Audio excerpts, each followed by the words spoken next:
Hello everyone, అందరికీ నమస్తే అండి. ఈరోజు మార్నింగ్ బ్రేక్ఫాస్ట్లోకి చపాతీ ప్రిపేర్ చేశాను.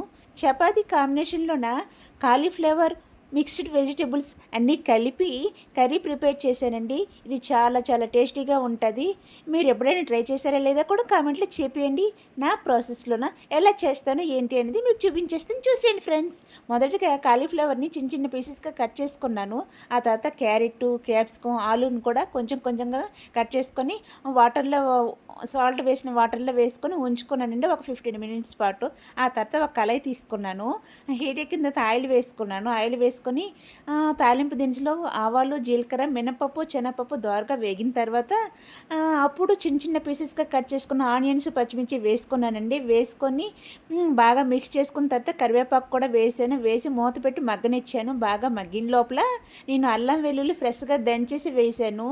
అది పచ్చివాసన పోయినంత వరకు బాగా ఫ్రై చేశానండి. ఫ్రై చేసి ఒక 5 మినిట్స్ పాటు సిమ్లోన మూత పెట్టి ఉడికించుకున్నానండి. అది పచ్చివాసన పోయినంత వరకు ఉడికించుకున్న తర్వాత ఇప్పుడు వాటర్లో వేసిన వెజిటబుల్ ముక్కలు అన్నీను ఇప్పుడు ఈ కళాయిలో వేసుకొని కిందకి పైకి బాగా మిక్స్ చేసుకుంటున్నాను. బాగా మిక్స్ చేసుకొని తర్వాత మూత పెట్టి ఉడికించుకుంటున్నానండి. ఒక 10 మినిట్స్ పాటు సిమ్లోనే పెట్టేసి ఉడికించుకున్నాను. అవి బాగా సాఫ్ట్గా అయినంత వరకు ఉడికించుకున్నానండి.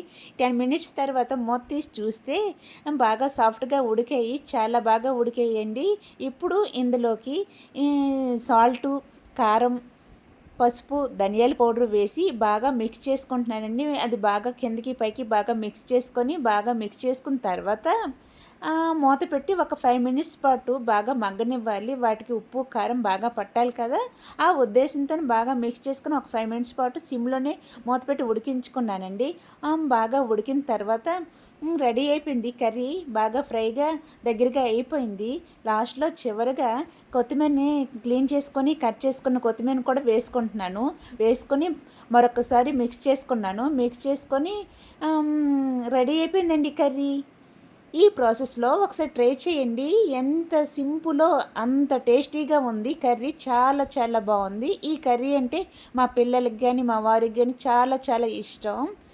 చాలా హ్యాపీగా ఫీల్ అయ్యారు ఈ కర్రీ ప్రిపేర్ చేసినందుకు. ఈ వీడియో మీకు నచ్చిందా అండి? నచ్చితే లైక్ చేసి సబ్స్క్రైబ్ చేసుకోండి ఫ్రెండ్స్. ఇంతేనండి వీడియో. Bye bye.